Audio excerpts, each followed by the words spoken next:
ఏపీలో bird flu virus మళ్లీ కలకలం రేపింది. రాష్ట్రంలో తొలి మరణం నమోదైంది. నరసరావుపేట బాలయ్య నగర్ కు చెందిన పెండ్యాల జ్యోతి అనే 2 ఏళ్ల చిన్నారి బర్డ్ ఫ్లూతో చనిపోయినట్లు జిల్లా వైద్యారోగ్య శాఖ అధికారులు ధృవీకరించారు. గత నెలలో చిన్నారి అనారోగ్యానికి గురి కావడంతో కుటుంబ సభ్యులు ఆమెను చికిత్స కోసం మంగళగిరిలోని ఎయిమ్స్ లో చేర్పించారు.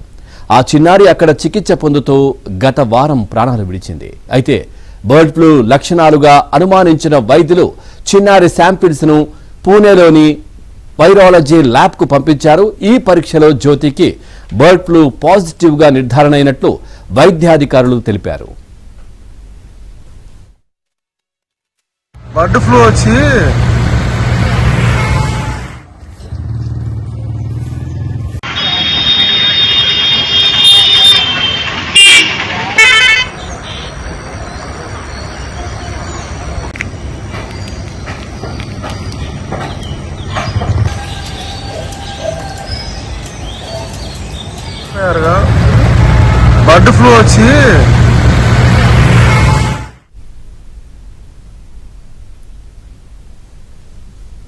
చిన్నారి మృతిపై వైద్యారోగ్య శాఖ అధికారులు కుటుంబ సభ్యులను విచారించారు. పెంపుడు వీధి కుక్కలతో బాలిక తరచూ ఆడుకునేదని వారు చెప్పారు. చిన్నారిలో ఫిబ్రవరి 28న జ్వర లక్షణాలు కనిపించగా అంతకు 2 రోజుల ముందు పచ్చి కోడి మాంసం తిన్నట్లు తెలిపారు. పల్నాడు జిల్లాలో ఎక్కడ బర్డ్ ఫ్లూ వైరస్ వ్యాప్తి లేదని పశుసంవర్ధక శాఖ అధికారులు తెలిపారు. బాధిత కుటుంబం నివసించే ఇంటికి కిలోమీటర్ల దూరంలో ఒకరు మాంసం దుకాణం నిర్వహిస్తున్నట్లు గుర్తించారు. చిన్నారి ఇంటి సమీపంలో వైద్య ఆరోగ్య శాఖ జ్వర సర్వే చేసి అనుమానిత లక్షణాలున్న వారెవరూ లేరని తేల్చింది. స్థానికంగా ఈ తరహా కేసులేవీ నమోదు కాలేదని ప్రభుత్వానికి నివేదించింది.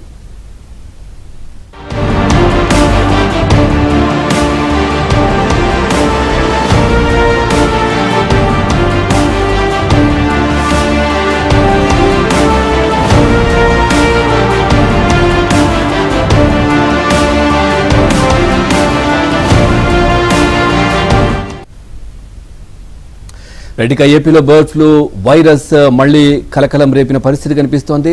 ఆ లక్షణాలతో ఎయిమ్స్ లో చికిత్స పొందుతూ 2 ఏళ్ల చిన్నారి మరణించింది. ఇదే విషయానికి సంబంధించి మరింత సమాచారాన్ని మా కరెస్పాండెంట్ సాంబశివరావు అందిస్తారు. సాంబశివరావు, పూర్తి డీటెయిల్స్ ఏంటి? వైద్యాధికారులు ఏం చెప్తున్నారు?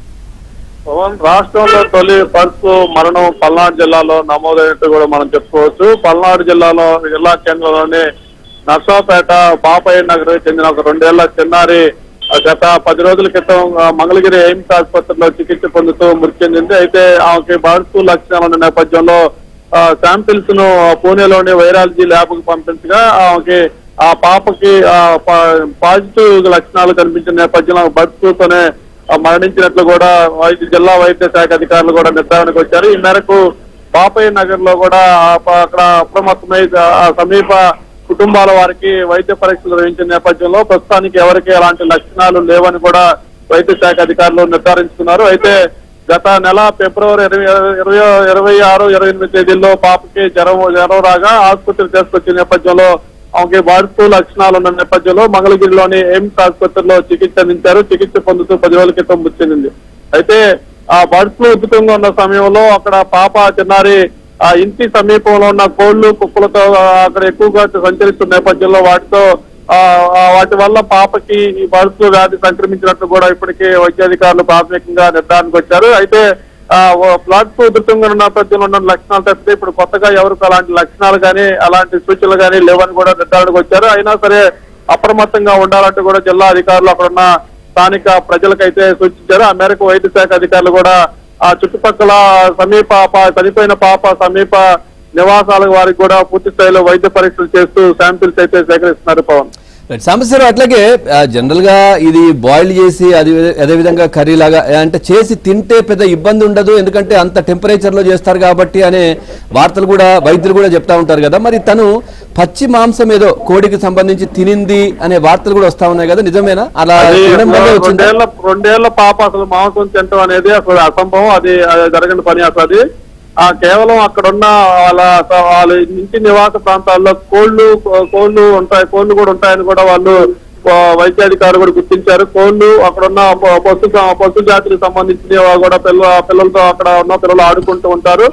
వాటి అక్కడున్న కోళ్ళకి అప్పుడు గత 2 నెలల క్రితం రాష్ట్రంలో బర్డ్ ఫ్లూ ఉధృతున్న నేపథ్యంలో ఆ కోళ్లు పక్షుల ద్వారా అక్కడ ఆ ప్రాంతం చెట్లు ఎక్కువ నేపథ్యంలో కోళ్లు పక్షుల ద్వారా ఆ పాపకి ఆ వైరస్ సోకి ఉంటుందని కూడా ప్రస్తుతానికైతే వాళ్ళు అనుమానిస్తున్నారు. 2 ఏళ్ల పాప పచ్చి మాంసం తింటూనే సాధ్యపడిన పరిస్థితుల్లో పచ్చి మాంసం తింటం అనేది పూర్తిగా అవాస్తవమైన ప్రచారం.